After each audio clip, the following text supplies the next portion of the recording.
I walked into Dad's office with my business degree still warm from the printer, ready to finally claim my place in our family's manufacturing company. 10 years of 60-hour weeks. 10 years of running the production floor while my sister Diane got the glamorous client meetings. I'd earned this. But Dad wouldn't meet my eyes. Mom stood by the window, arms crossed. "We're making Diane CEO," she said flatly. "You're great with your hands, sweetie, but she's got the brain for business." The diploma slipped from my fingers. Everything I'd sacrificed meant nothing to them. The silence in Dad's office felt thick enough to choke on. I stood there frozen while my world crumbled around me. My father Harold finally looked up from his desk, his expression almost apologetic but not quite enough to matter. "Francesca, you'll still be production manager," he said, his voice careful, measured. "That's an important role. We need someone we can trust on the floor." My mother Patricia turned from the window. Her face showed no emotion, just that same cool distance she'd perfected over the years. "Diane has an MBA from Cornell. You went to community college while working here. There's a difference." The words hit me like physical blows. Yes, I went to community college because I was working 60 hours a week for them, because I couldn't afford to quit and go to school full-time like Diane did, because while my sister was living in a dorm, going to parties, building her resume with unpaid internships that Mom and Dad funded, I was on the production floor at 6 in the morning making sure their business actually ran. I'd paid every cent of my own tuition, lived at home to save money, studied late into the night after 10-hour shifts. It took me 6 years to finish that business degree instead of 4, and this was my reward. "What exactly has Diane done to earn CEO?" I asked, my voice surprisingly steady, despite the rage building in my chest. Mom's lips pressed into a thin line. "She landed the Brennan Industries account. $50,000 a month. That's what leadership looks like." Dad nodded, warming to the subject, now that Mom had taken the lead. "And she's got vision, Frankie. She wants to expand, modernize, take the business to the next level." Frankie. I hated that nickname. It made me sound like a child, like someone who couldn't possibly run a company. "I've been asking for equipment upgrades for 3 years," I said, my hands clenching at my sides. "Every time I submit a proposal, you tell me we can't afford it." But that's just technical stuff, right? Not real business thinking. The dismissiveness in my father's eyes said everything. To him, I was just the person who made sure the machines ran on time. Not someone with ideas. Not someone with a brain. The door opened behind me, and I didn't need to turn around to know who it was. The scent of expensive perfume filled the room. "Hey, Frankie, congrats on graduating. Took you long enough, right?" Diane walked past me, perfectly put together in a designer suit that probably cost more than I made in a month. My sister was 4 years older than me, 32 to my 28, and she'd never let me forget those 4 years of additional wisdom and experience. She settled into one of the chairs across from Dad's desk, crossing her legs elegantly. "Don't worry, you'll still have your job. I need someone I can trust running the floor." She smiled at me like she was doing me a favor. "Maybe we can even get you a raise. $15 an hour sound good." $15 an hour. I'd been making $12 an hour for the past 3 years, despite managing a production floor that generated millions in revenue. Diane made $75,000 a year salary, plus bonuses. Dad cleared his throat. "Let me explain the transition plan. Diane takes over as CEO next Monday. You continue as production manager. The family business stays in the family." "What about ownership?" I asked. The question hung in the air. Dad and Mom exchanged glances. "Diane will get an ownership stake," Dad said carefully. 49% now, controlling interest, when we retire. "And me?" Mom's voice was flat. "You'll inherit equally when we're gone. This is about running the company now, not later." I understood perfectly. By the time they died, Diane would have spent decades building up the business value using my labor. Then we'd split everything 50-50. She'd get the glory and the growth. I'd get scraps. My mind raced through the math I'd been avoiding for years. 10 years of working here. Roughly 3,000 hours a year at 60 hours a week. 30,000 hours total.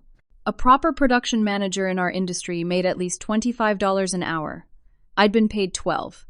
That meant I'd been underpaid by roughly $13 an hour for 30,000 hours. $390,000. That's what they'd stolen from me over the past decade, paying me poverty wages while promising that someday, somehow, I'd be a real part of this business.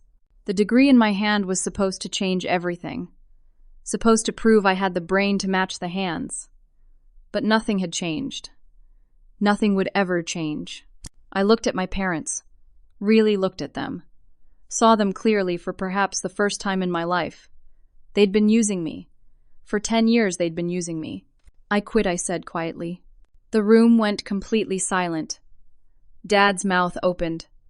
Mom turned from the window. Diane's smile faltered. What Dad's voice cracked slightly. I quit. Effective immediately. Diane laughed, but it sounded forced. Don't be dramatic, Frankie. You're upset. Take the weekend cool off. My name is Francesca, I said, looking directly at her. And I'm not being dramatic.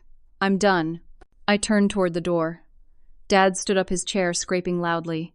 You can't quit. Your family. I paused my hand on the doorknob. Family that values me. I'm not family to you. I'm free labor.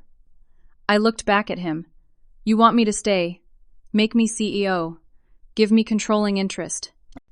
Otherwise, I walk. Mom's voice was sharp. Don't be ridiculous. We gave you a job when no one else would hire you. I was 16 years old, I said. And I made this production floor what it is today. I trained every single worker. I implemented every efficiency. I cut costs by 30% over 5 years. This company runs because of me, not in spite of me. Diane stood up now, and I could see genuine nervousness in her eyes. Frankie, come on. Who's going to run production? You're the CEO now, Diane. Figure it out. I opened the door. I'm sure your Cornell MBA prepared you for this. Dad tried one more time. At least give us 2 weeks' notice. That's professional. I laughed, and it sounded bitter even to my own ears. Like you gave me notice about making Diane CEO. Like you gave me notice that 10 years of my life meant nothing. No, I'm done. I walked out of the office and headed straight to the production floor. The familiar sounds of machinery and metal filled my ears. Workers looked up as I passed. Tommy, my supervisor who'd worked here for 20 years, approached me with concern on his weathered face. Everything okay, boss? The title hurt now. Boss. I'd never really been the boss, had I? Just the person doing the actual work.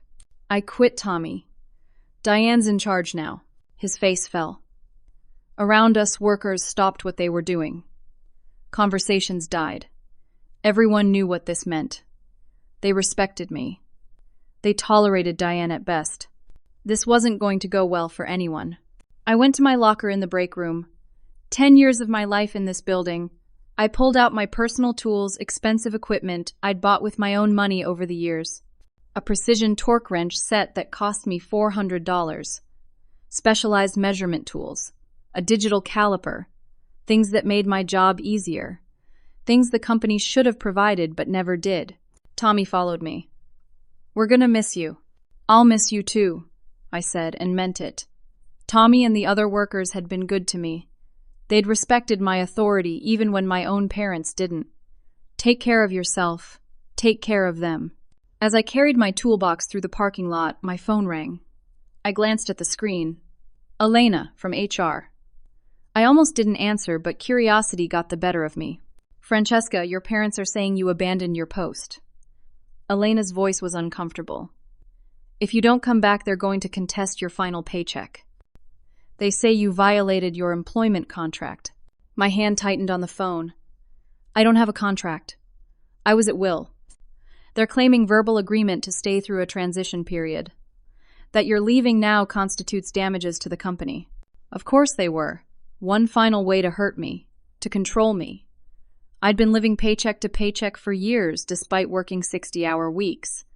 I had maybe $2,000 in savings. Student loans from community college still hung over my head. I needed that final paycheck desperately. But I wouldn't go back. I couldn't. Tell them I'll see them in court, I said, and hung up. I sat in my car in the parking lot, my hands shaking on the steering wheel. Through the office window, I could see my parents and Diane gesturing animatedly. They were panicking. Good. My phone buzzed with a text from Tommy. 3 machines just went down. Diane's screaming at everyone. She doesn't know how to fix them. I stared at the message for a long moment, then deleted it. Not my problem anymore. Not my circus, not my monkeys. But as I started, the car doubt crept in. What had I just done? No job. Minimal savings. Rent due in 2 weeks. My parents controlled my professional references, and they'd proven they were willing to use that power to hurt me. I'd just blown up my entire life. And I had no idea what came next. I spent the first 3 days after quitting on my best friend Lauren's couch. She didn't ask questions, just handed me blankets and made me coffee, and let me exist in the fog of shock and rage that had become my entire world. On day 4, reality set in. I needed a job. I needed money. I needed to figure out what came next. I pulled out my laptop and started building a resume. Production manager, Morrison Family Manufacturing. 10 years of experience. Reduced costs by 30%. Improved efficiency by 40%. Managed team of 15 workers. Oversaw annual production of $8 million in custom metal parts. On paper, I looked impressive. But there was a problem, and we both knew it. Who are you going to list as references? Lauren asked, sitting beside me with her own coffee. I stared at the screen. My only professional experience was at Morrison Manufacturing. My only professional contacts were either my family or people who worked for my family. And my family had already proven they'd weaponize that. I'll figure it out, I said, but my voice lacked conviction. Over the next week, I applied to 17 production manager positions at manufacturing companies throughout the state. I got 3 interviews. The first one went well until they called Morrison Manufacturing for a reference. After that, they ghosted me. The second interview, I preemptively explained that I'd left on bad terms with my family. The interviewer seemed understanding. Then they called for a reference anyway. Ghosted again. By the third interview, I was desperate enough to call the company directly afterward and ask what they'd heard. The receptionist's voice was sympathetic. They said you were unreliable, that you had emotional problems, that you walked out without notice and left them in a crisis. My parents were systematically destroying my professional reputation. Every job I applied for, every interview I managed to get, they poisoned the well. I couldn't escape them. Even after leaving, they still controlled my life. My phone rang constantly. Dad wanting me to talk reasonably.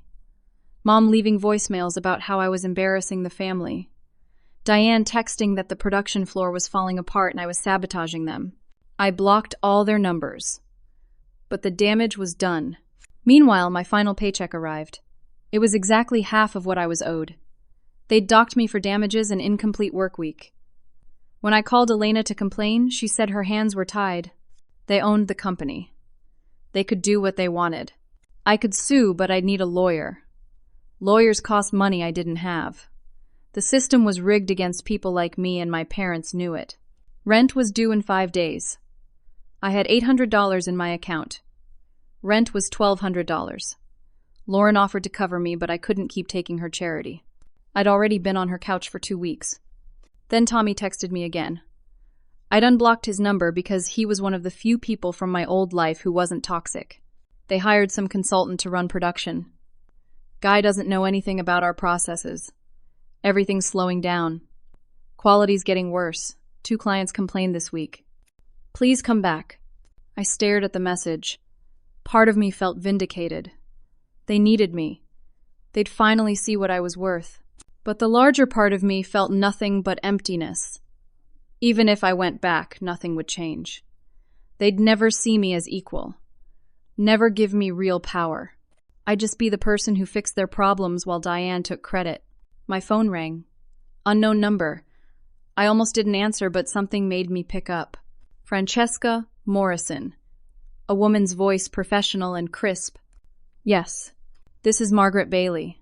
I'm the procurement director at Brennan Industries. My heart stopped. Brennan Industries.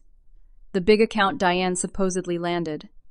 The $50,000 a month client my parents held up as proof of her brilliance. I heard you left Morrison Manufacturing, Margaret continued. I wanted to reach out. Okay, I said cautiously. Can we meet? There's a coffee shop on Main Street, Riverside Cafe. Tomorrow at 10. I had nothing to lose. I'll be there. The next morning, I dressed in my only professional outfit, a blazer and slacks I'd bought for job interviews. The cafe was busy with the morning crowd. Margaret Bailey sat in a corner booth, a woman in her 50s with sharp eyes and silver hair pulled into a neat bun. She stood when I approached, shook my hand firmly. Thank you for coming. Saturday. She ordered coffee for both of us and then got straight to the point.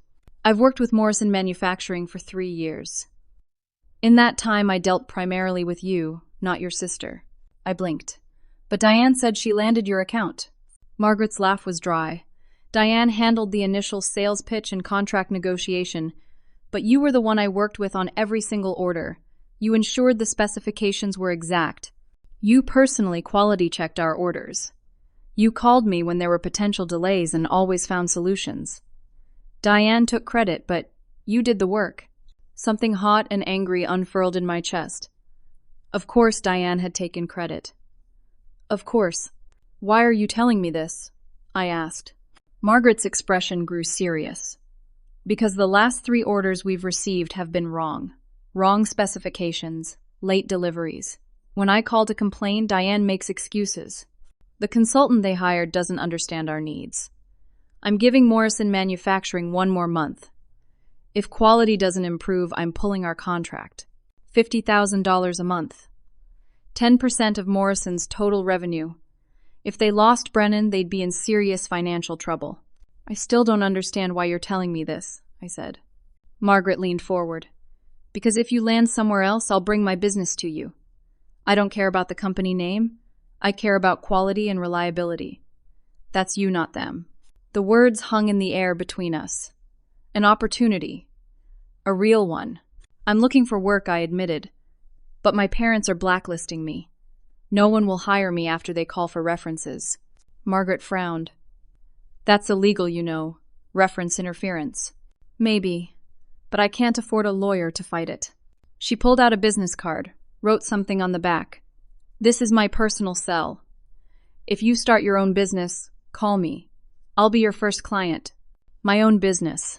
The idea seemed impossible. I had no capital, no equipment, no facility, no credit. But as I walked back to Lauren's apartment, Margaret's words echoed in my head. Start my own business. Compete with my family. Beat them at their own game. It was crazy. It was impossible. But what else did I have to lose? That evening, Diane showed up at Lauren's door. My sister looked exhausted, her perfect appearance cracking at the edges. How did you find me? I asked. Tommy told me. Frankie, please. You have to come back. It's Francesca, I said automatically. And no. Diane's composure crumbled. Mom and Dad lied to me too. They told me the business was in great shape, that you were happy to stay as production manager, that the transition would be smooth. I didn't know how bad things would get. I almost felt sorry for her. Almost. I'm in over my head, she continued. I don't know how to run production. The consultant is useless. Dad's talking about retiring next year, moving to Florida. I'm supposed to run everything by myself, and I can't. That sounds like your problem, I said coldly. Diane's desperation shifted to something else. Calculation. If you come back, I'll make you partner. 20% of the business. 20%, I should have 50. I can't give you that. Mom and Dad gave me controlling interest. So you want to use me, just with slightly better pay. I stood up. No. I want you to fail. I want Mom and Dad to see what they threw away when they chose you over me. Diane left crying. Lauren, who'd been listening from the kitchen, came out with 2 beers. That was harsh, she said, handing me one. That was honest, I replied. But that night, lying on Lauren's couch, I couldn't sleep. Diane's tears, Tommy's worry, the workers who'd depended on me. They were all suffering because of my parents' choices. No, I reminded myself, they were suffering because of my parents' choices, not mine. I didn't create this mess. I just refused to keep enabling it. My phone rang at 7 in the morning. Dad? I'd forgotten to reblock the number after changing my settings. Against my better judgment, I answered. Brennan Industries canceled their contract. His voice was shaking, effective immediately. My breath caught. Margaret had moved faster than I expected. She told us she'd work with us if you came back, Dad continued. Please, Francesca, come back. We'll make it right. Make me CEO. Give me controlling interest. I can't do that to your sister. Then you can't do this to me either. I hung up and sat in the quiet apartment, my heart pounding. Margaret had just given me the ultimate leverage, but the business was bleeding out. If it failed completely, there would be nothing left. My phone buzzed. Margaret herself. I heard your father called. I gave them 2 weeks to figure things out, but my offer stands. You start your own shop. I'm your first client. Think about it. Start my own business. With no money, no equipment, no facility, it was impossible. But maybe impossible was just another word for the only option I had left. 3 days later, I found myself sitting in a hospital waiting room.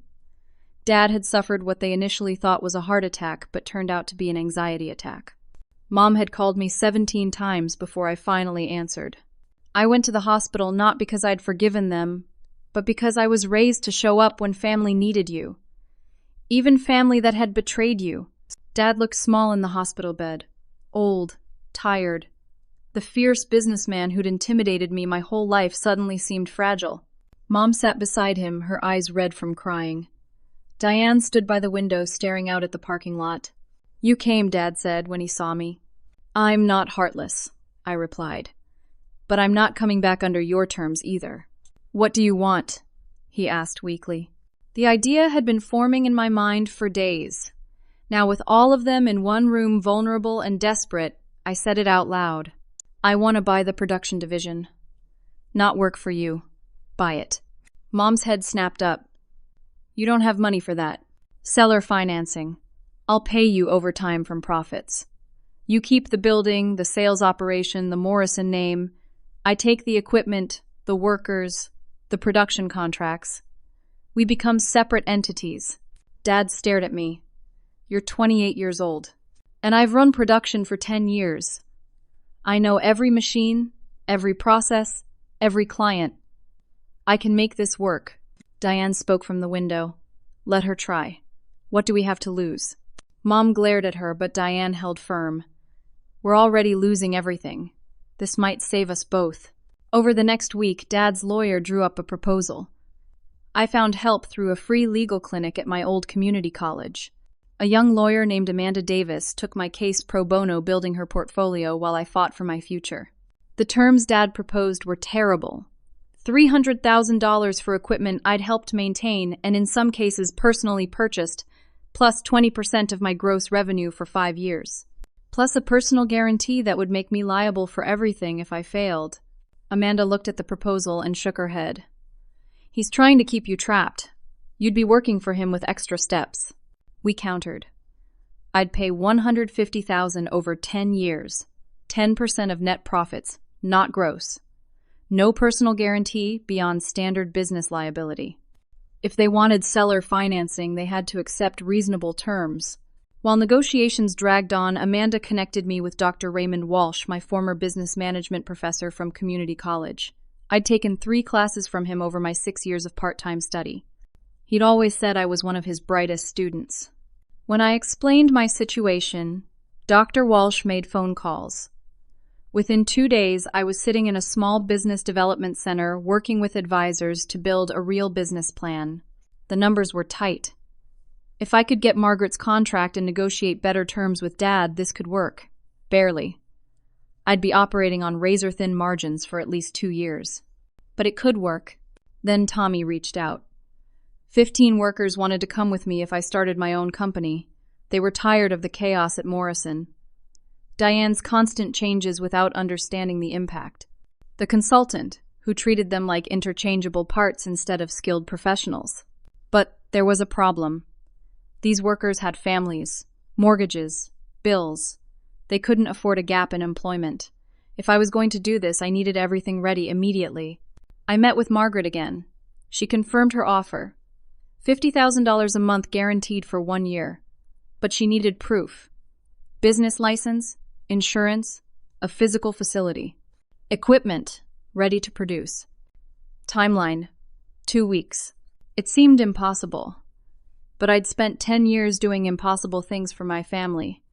Maybe it was time to do impossible things for myself. Finding space was the first crisis.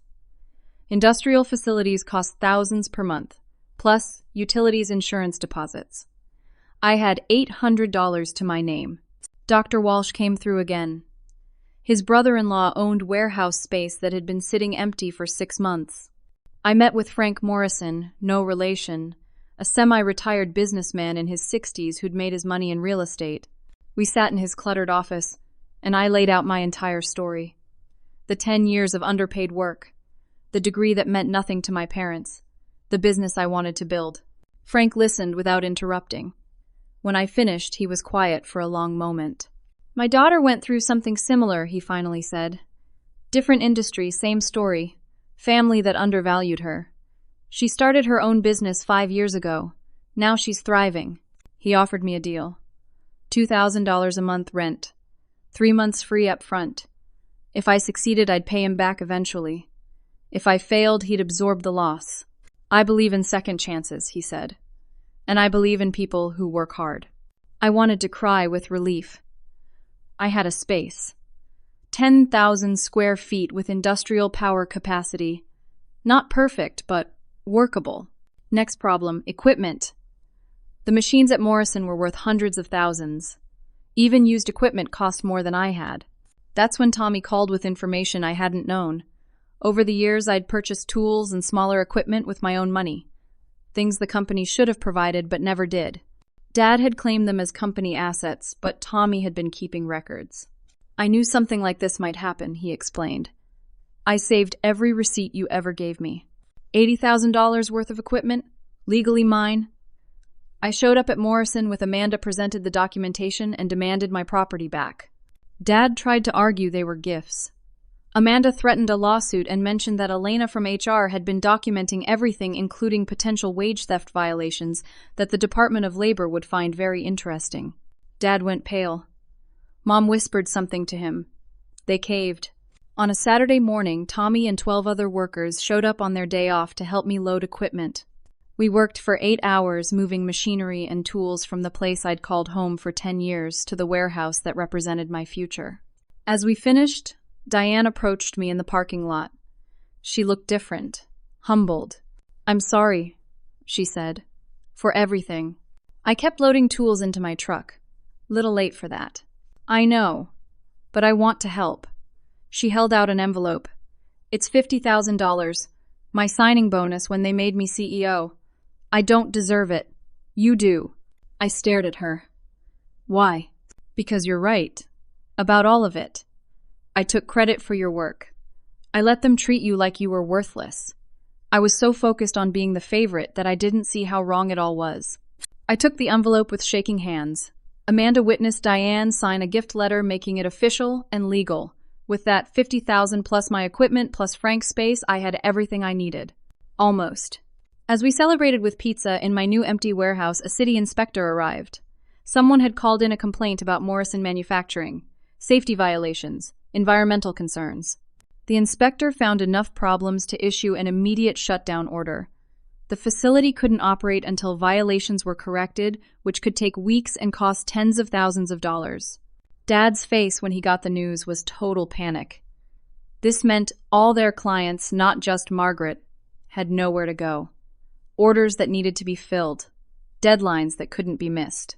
15 workers stood in Morrison's parking lot with no work and no pay. Their families depended on those paychecks. Tommy looked at me. "What do we do?" Dad approached me like a broken man. Mom beside him, tears streaming down her face. "Please," Dad said. "Help us. I'll give you whatever you want." I had all the power now. They were at my mercy. But taking on Morrison's full client load before I was ready could destroy me. I didn't have the capacity yet.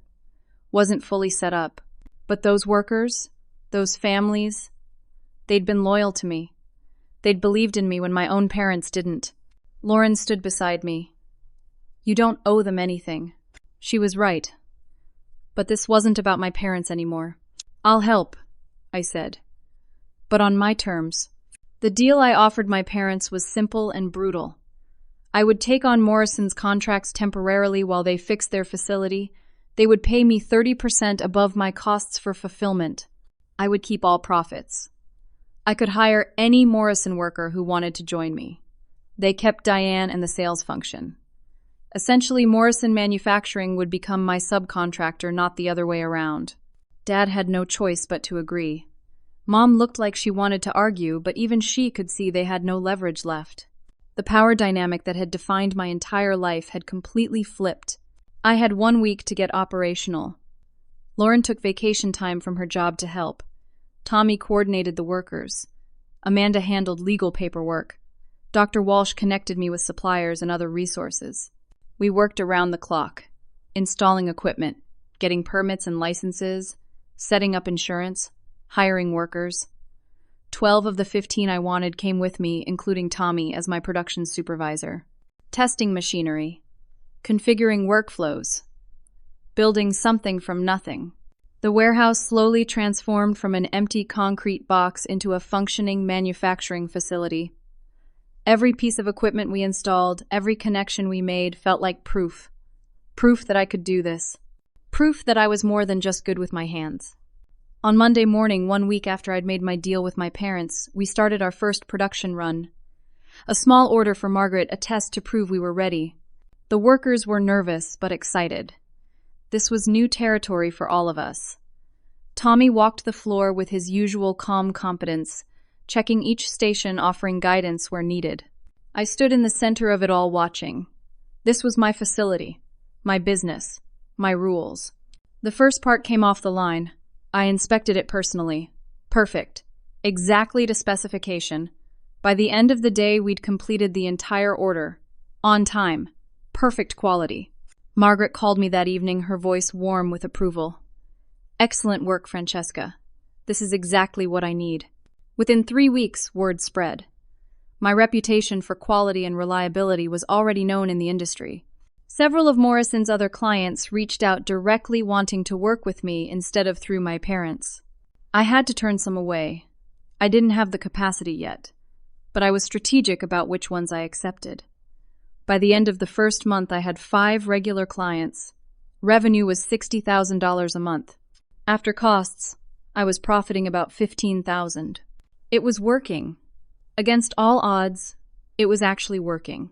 But success brought new problems. Morrison couldn't reopen their facility. The violations were more serious than anyone realized. Fixing them would cost over $100,000 they didn't have. Their only income was the small markup from the work I did for them. It wasn't enough to cover their overhead. Diane called me on a Tuesday evening. "We're going to have to close," she said quietly. "We can't afford to stay open." Part of me wanted to feel vindicated. They'd brought this on themselves. But I thought about my grandfather, who'd built Morrison Manufacturing 40 years ago. Thought about the Morrison name even if it had hurt me. I made an offer. I'd buy Morrison Manufacturing outright. For $1. They'd keep the building and could sell or lease it. I'd take the client list, the brand name, all intellectual property. They'd be out of the business completely. Dad's instinct was to refuse. His pride couldn't handle it. But Mom, always the pragmatist, saw the reality. We're in debt. This saves us. They agreed. Diane asked quietly, "What about me?" "You can work for me. Sales position. Commission-based." She swallowed her pride. "Okay." Within a week, the paperwork was done. Morrison Manufacturing belonged to me. Everything my grandfather built, everything my father had run, everything they'd told me I'd never be smart enough to handle. It was mine. Then the sabotage started. Deliveries were delayed. Key material vendors claimed our account was on hold. Equipment that had been working fine suddenly malfunctioned. Our computer system crashed, taking all our order data with it. Too many things at once to be coincidence. Someone was targeting us. Tommy caught him.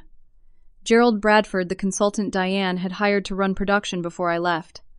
Security cameras showed him sneaking into the facility at night, tampering with equipment. We traced the computer hack to his IP address. When police arrested him, the full story came out. Harold had promised Gerald an ownership stake if the transition to Diane failed. Gerald had planned to tank the business and buy it cheap from my desperate parents. My leaving had ruined his plan. Now he was trying to destroy me out of spite. But the damage was done. We were behind on 3 major orders. Clients were furious. Margaret called, her voice disappointed. I thought you were reliable, Francesca. Those words cut deeper than any insult my parents had ever thrown at me. I'd built my entire reputation on reliability. Now it was crumbling. To catch up, I needed temporary workers. That meant more money than I had. Diane suggested asking Dad for a loan. I refused. Amanda suggested a small business loan from the bank. I applied, but approval took time. Meanwhile, clients were threatening to leave. One did. My second largest account gone. Revenue dropped by $20,000 a month. Suddenly, the math didn't work anymore. I couldn't pay rent, couldn't make payroll. Everything I'd built was collapsing. Dr. Walsh heard about my troubles and reached out to the small business community. Other manufacturers, people I'd never met, offered to help. Some lent me equipment temporarily. Others referred clients to me. A local newspaper ran a story about me, the community college graduate who'd built a business from nothing. The story went viral locally. Orders started coming in from unexpected sources. People wanted to support me. It wasn't enough to solve everything, but it helped. It reminded me I wasn't alone. Then Margaret called with an offer that changed everything. My company is expanding, she said. We need a much larger manufacturing partner. I want to offer you an exclusive contract. $200,000 a month for 2 years. I couldn't breathe. That was more than triple my current revenue. But you'd need to expand significantly, Margaret continued. 30 more workers, bigger facility. Can you do it? It was the opportunity of a lifetime. It was also terrifying. Growing too fast had destroyed plenty of businesses. What if I failed? I sat in my makeshift office, really just a converted corner of the warehouse, staring at the contract Margaret had emailed. Lauren sat across from me. This is what you wanted. Diane, who'd been working hard in her new sales role, leaned against the doorframe. You can do this. I've seen what you're capable of. Tommy appeared with coffee. Whatever you decide, we're with you, boss. My phone rang. Unknown number. I answered. This is David Chen from the Wall Street Journal. I heard about your story. We'd like to do a feature on you for our small business section. National exposure. It could change everything. Or jinx it all. I looked at the people who believed in me. Thought about how far I'd come. Remembered my parents telling me I was just good with my hands, not my brain. I'll do it, I told Margaret. Send me the contract. I was going all in. Accepting Margaret's contract meant scaling from 12 workers to 42, from 10,000 square feet to 30,000 in 60 days. It was almost impossible. But I'd been doing impossible things for months now. Lauren took a leave of absence from her job to help me full-time. Diane threw herself into recruiting workers. Tommy and I developed training programs. We worked 18-hour days, living on coffee and determination. The hiring process was overwhelming. Applications flooded in after the local news story. But I needed skilled workers, people who understood precision manufacturing. We spent 2 weeks interviewing with Tommy, evaluating technical skills for every candidate. We found good people, but training took time. Meanwhile, our current workload was crushing us. The workers I had were exhausted. Quality started to slip. Not enough to lose clients yet, but enough to worry me deeply. Then there was the facility problem. Frank didn't have bigger space available, but he introduced me to a commercial developer named Sarah Miller. She had the perfect property, 35,000 square feet in a better location with modern infrastructure. The rent was $8,000 a month. With Margaret's contract, I could afford it. Barely. And only if nothing went wrong. I signed the lease anyway. Rent started in 30 days, whether I was ready or not. Equipment was the next crisis. Margaret's contract required specialized CNC machines and quality control systems I didn't have. Cost $250,000. My bank loan had finally been approved for $100,000. I had Diane's $50,000. I was still short $100,000. I went back to the bank. Denied. My credit was maxed out. I explored equipment leasing. Payments would be $5,000 a month, which would strain my margins to the breaking point. I did it anyway. There was no other choice. The Wall Street Journal reporter David Chen came to interview me. A photographer took pictures of me on the production floor surrounded by machinery and workers. David asked about my journey, about being undervalued by my family, about building something from nothing. The article published on a Wednesday. By Thursday morning, it had gone viral. Social media picked it up. Business podcasts discussed it. I became a minor celebrity in the manufacturing world. Orders flooded in. Companies from across the country wanted to work with me. But I didn't have capacity for even a fraction of them. I had to turn most away, which was frustrating beyond words. So much opportunity, so little ability to seize it. The attention had another consequence. Competitors noticed me. Industry giants who'd ignored me before now saw me as a threat. Titan Manufacturing was the biggest. They dominated the regional market with aggressive pricing and ruthless business tactics. Their CEO, Richard Walker, called me personally. "Impressive story," he said smoothly. "How would you like to sell? I'll give you $1.5 million for your business. It's not for sale." "Everything's for sale, Miss Morrison." "Think about it." I hung up. 2 days later, Titan started undercutting my prices by 15%, trying to steal clients. It was a coordinated attack designed to bleed me out. Then they went after my workers. 3 of them, including one of my best technicians, quit to join Titan. They'd been offered 20% higher pay. Tommy was furious. "That's poaching. It's not ethical." "But it's legal," I said grimly. I gave raises to the remaining workers, eating into margins that were already razor-thin. Titan also started an anonymous online campaign posting claims that my parts were defective. It wasn't true, but doubt spread. One nervous client paused their orders. Moving to the new facility was chaos. Equipment transfer took longer than planned. Production stopped completely for 5 days. We couldn't fulfill orders. Clients were angry. Margaret was understanding, but concerned. 2 other clients weren't as forgiving. They left. Revenue dropped again. I was losing money every month now, burning through what little savings I'd built. I couldn't make next month's payroll at this rate. Richard Walker called again. "Still want to sell? My offer stands. $1.5 million. You walk away with profit, no more stress. I'll even hire you at $200,000 a year." It was tempting. I was exhausted, drowning. Maybe he was right. Maybe I was in over my head. Lauren said maybe you should consider it. Diane said, "Don't give up now. You're so close." Tommy said, "Whatever you decide, we support you." Then Margaret called. "I heard Titan approached you. Don't sell. I'll help you." She explained that she'd been fighting Titan's monopolistic practices for years. She needed competition in the market. She offered to prepay 3 months of her contract, $600,000 up front. It would solve my cash flow crisis. But Margaret wanted something in return. She wanted me to compete directly with Titan for her biggest projects. "I need you to succeed," she said. "The industry needs you to succeed." I accepted. The money stabilized everything. I made payroll, paid rent, paid suppliers, got back on track. Then I got served with a lawsuit. Titan Manufacturing was suing me for stealing trade secrets. They claimed I used proprietary processes from Morrison Manufacturing, and Titan had apparently bought patents from my father months ago. I called Harold in disbelief. He admitted he'd sold some old patents to Titan when he was desperate for cash. I didn't think it mattered. But Titan's lawyers were arguing those patents covered core processes I used. If they won, I'd owe millions in damages, or I'd have to shut down entirely.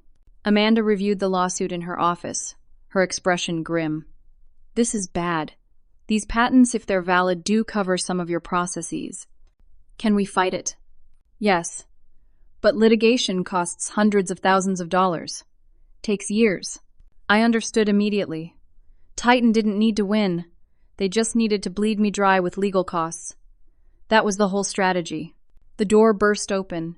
Diane rushed in breathless. "I have an idea, but you're not going to like it," Diane explained quickly. "The patents Titan bought from Dad were based on our grandfather's original work, but Grandpa hadn't developed those processes alone. He'd had a business partner in the early days, a man named Walter Green.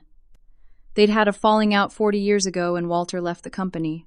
If Walter has documentation showing he contributed to those processes, it could invalidate the patents," Diane said. "Prior art. Do you know where he is?" Grandma mentioned him once. Said he retired to Oregon. 2 days later, Diane and I were on a road trip to Portland. It was strange, spending hours in a car with the sister who'd been both my rival and my tormentor. But somewhere around hour 3, we started actually talking. "I knew they favored me," Diane admitted quietly. "I just didn't want to see it.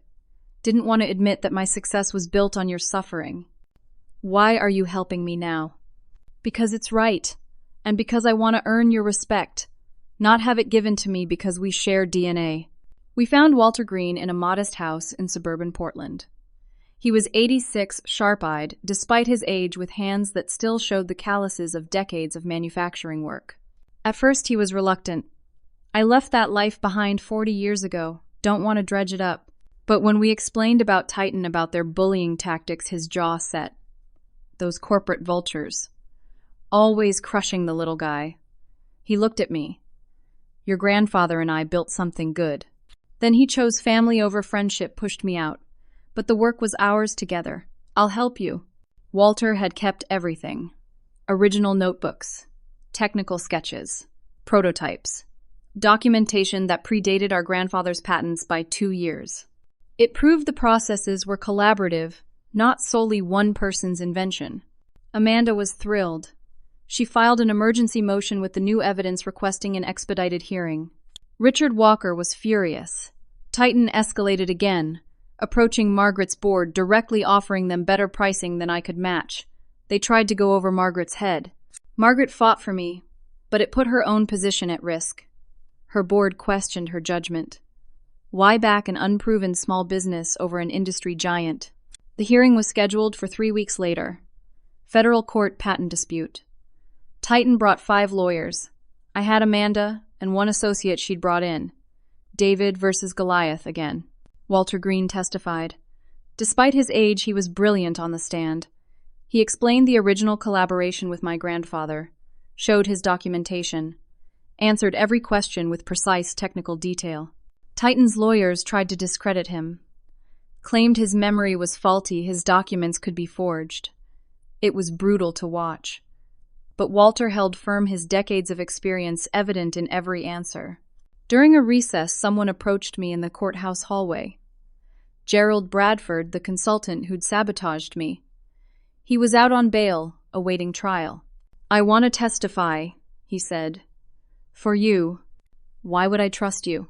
He pulled out his phone, showed me emails. Titan hired me after I got arrested, offered to pay my legal fees if I'd keep sabotaging you.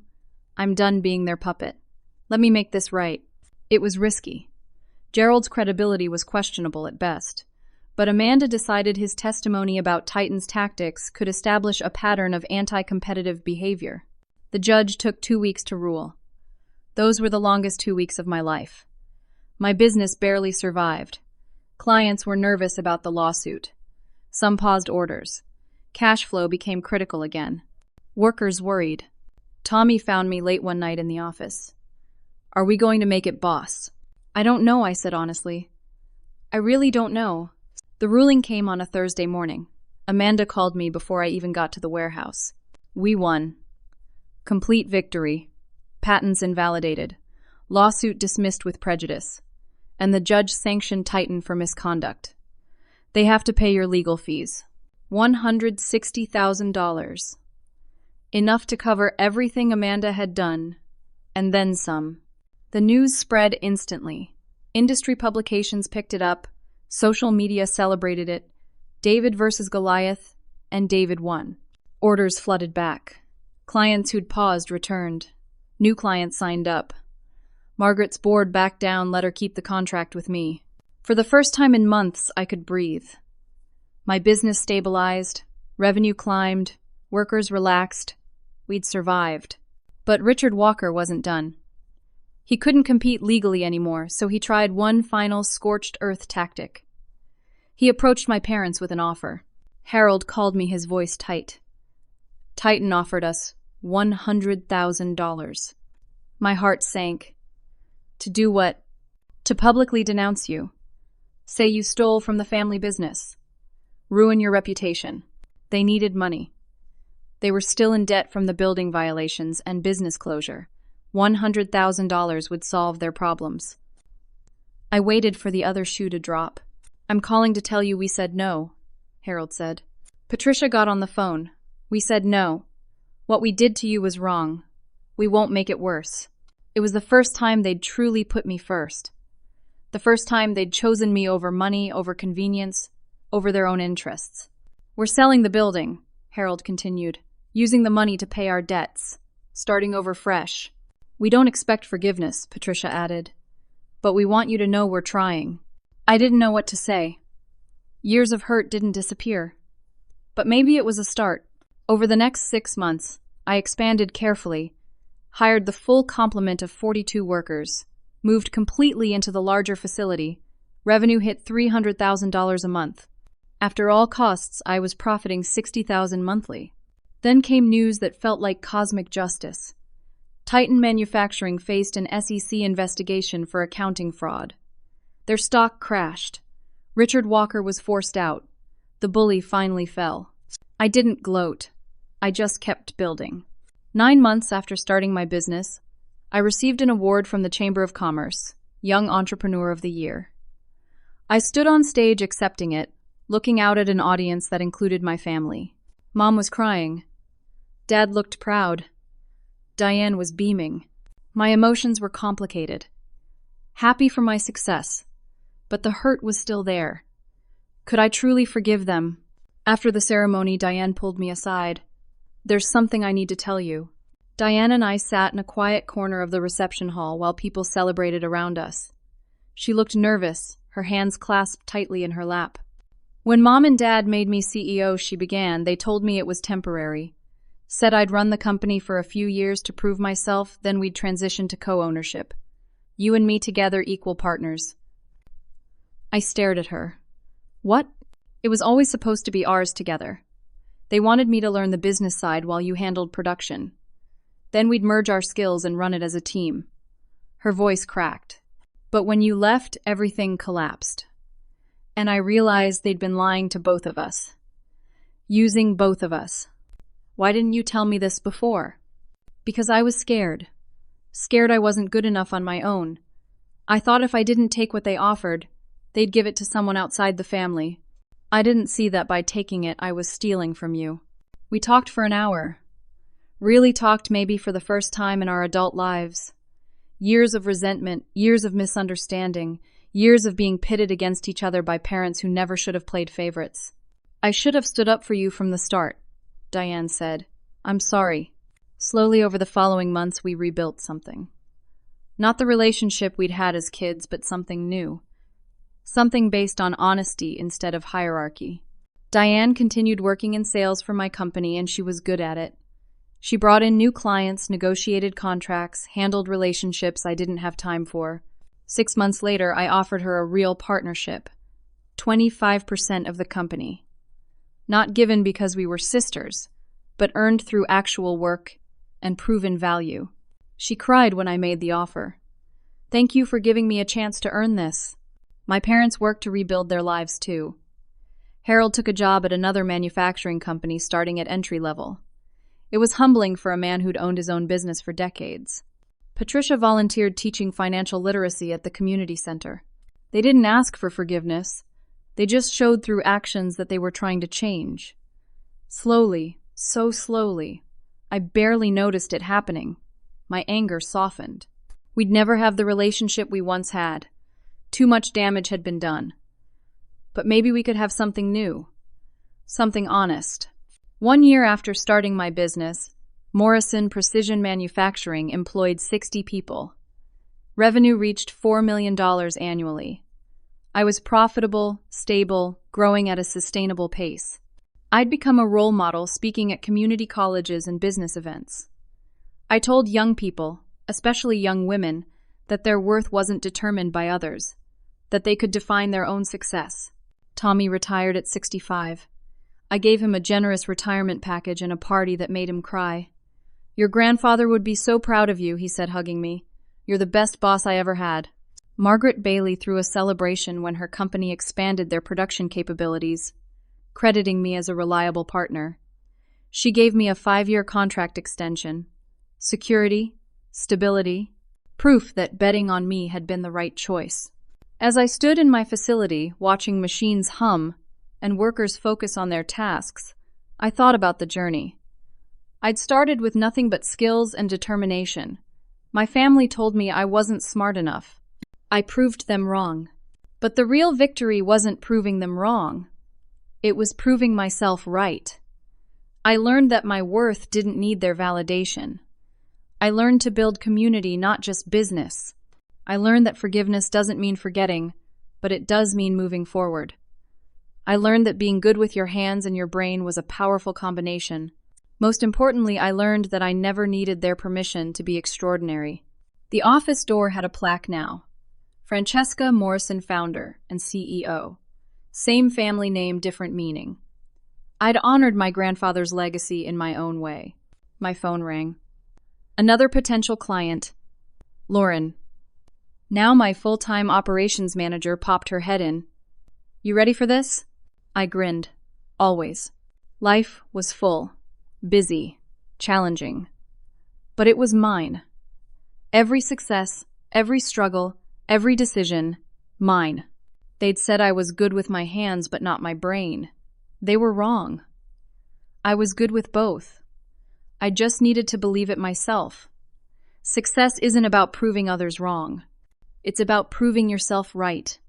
I built this business with my hands, ran it with my brain, and grew it with my heart. I did it on my terms, and that's worth more than any inheritance they could have given me. I stopped working for their approval and started working for mine. Best decision I ever made. Now I want to hear from you. Have you ever been underestimated by family or people close to you? How did you prove your worth? Share your story in the comments below. I read every single one, and your experiences inspire me to keep sharing mine. If this story resonated with you, please hit that like button. It helps more people find these stories. Subscribe to the channel so you don't miss future stories about resilience, family dynamics, and overcoming adversity. And share this with someone who needs to hear that they're capable of more than others believe. Thank you for being here. Thank you for listening. Remember, your worth isn't determined by what others think of you. It's determined by what you know about yourself. Until next time, keep fighting for what you deserve. You're stronger than you know.